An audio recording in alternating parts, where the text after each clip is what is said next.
Hello and welcome to the 49ers First and 10 podcast presented by Cisco. 10 minutes of the most up-to-date 49ers news first thing in the morning. I'm your host, Brianna McDonald, and joining me is 49ers team reporter, Lindsay Pilares. We are 2 days away from the team's first divisional matchup of the season. Lindsay, tell us what the stakes are like for this contest. I think anytime you have an NFC West matchup, the stakes automatically go up a little bit. I think there's obviously just there's always a lot of hype around an LA game, right? This is like two really good West Coast teams, same division, a 50-minute plane ride away from each other. So yeah, this is one that I feel like, at least for the fans, and I think, the team enjoys playing in state. It's circled on the calendar. One thing to be mindful of is that both teams are facing some pretty significant injuries. We'll have some key players out on both parties involved. So that's certainly going to be a factor. It's also going to be a factor that the Rams lost their first NFC matchup last week to the Arizona Cardinals. There is a certain urgency, I would say definitely for both teams. The 49ers lost their first road game in week 2.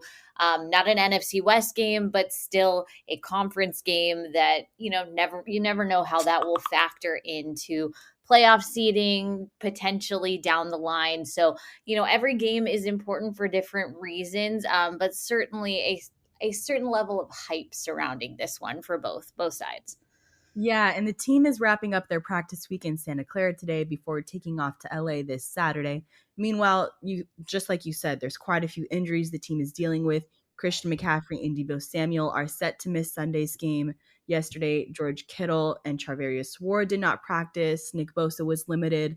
Lindsay, could you fill the faithful in on the team's latest injury statuses?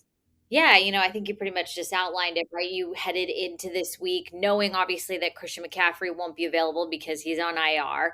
Deebo Samuel not expected to be available for the next couple weeks because he suffered that calf strain, 2 or 3 plays before the end of that Minnesota Vikings game in week 2. But now you add in another playmaker whose availability is in question. I can't speak to the severity of George Kittle's hamstring injury, but it was enough for him to not practice on Wednesday. It's very likely that you'll see him go into the team's final injury report as questionable. He had a great game against the Minnesota Vikings, caught 7 of 8 passes. I believe it was like 76 yards, had that touchdown. And that George Kittle is such a huge factor in terms of blocking and pass catching. So certainly a guy you want to see on the field.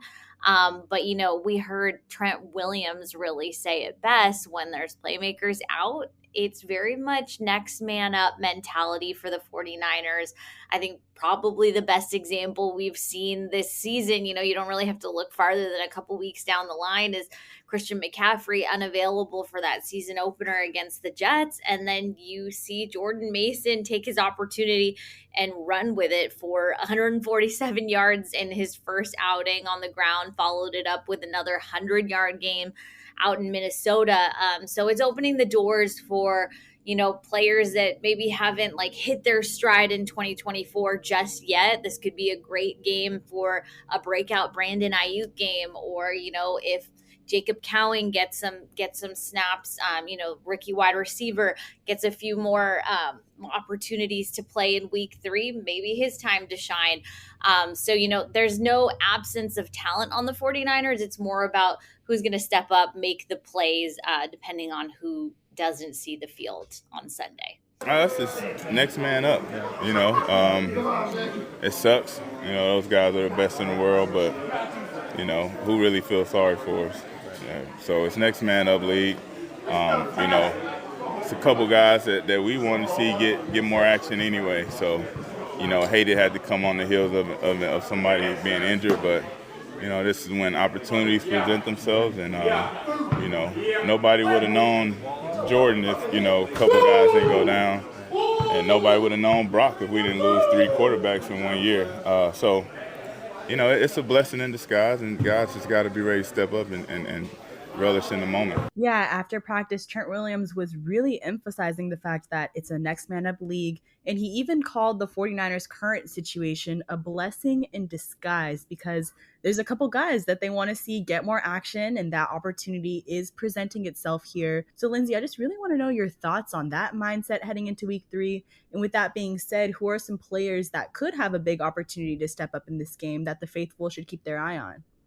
Yeah, I just touched on it. Maybe Jacob Cowling sees a little bit more time. I think when you look at the tight end situation, if George Kittle does not play, you've got Eric Saubert, who has been in the league since 2017. We've heard nothing but really complimentary reviews from his teammates of him. And then you've got Jake Tonjes, who spent last year on the 49ers practice squad. If George doesn't go, the 49ers are going to look to both of those two guys to take over the tight end responsibilities. And like I mentioned, Brandon Ayuk obviously had a different summer than he usually does and has been stacking the plays in week 1 and week 2. This might be the breakout week for him. We've seen him have multiple touchdown games in 2023. We've seen him eclipse the 100-yard mark.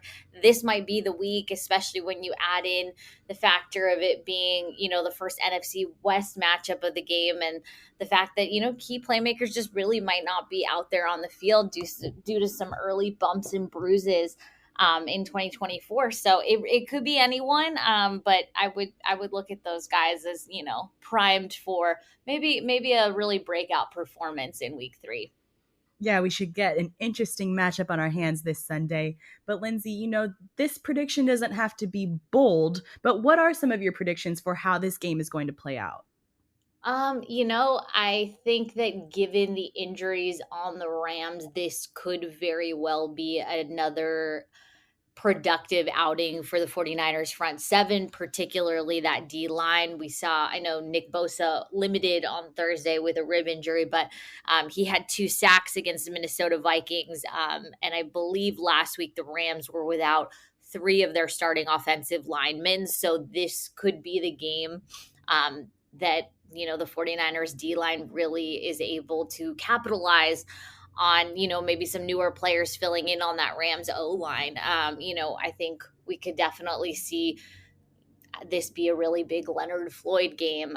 We saw, Malik Collins has had a strong showing early in the season. This could be a really big day for Javon Hargrave. I expect to see big plays from that revamped starting defensive line. And then you've got really strong players in the rotation, Yetur Gross-Matos. So I think that's where my attention is focused. But then also too, obviously, the Rams wide receivers also dealing with injuries. Puka Nacua on injured reserve, Cooper Kupp not playing. So this could be a really great opportunity for the 49ers secondary, again, to capitalize on some younger players. The Rams still have talent in Tutu Atwell and Demarcus Robinson, but this could be another really productive day for the back end of the 49ers defense. So really, the big plays could come all over the field. Yeah, a big game ahead of week 3. But faithful, that will do it for today. Tune in to the 49ers Rams contest on Fox at 1:25 p.m. Pacific time this Sunday. Don't forget to subscribe to First and 10 presented by Cisco for more 49ers updates, and turn on the notifications for any breaking news, Move the Chains episodes. Thanks for tuning in.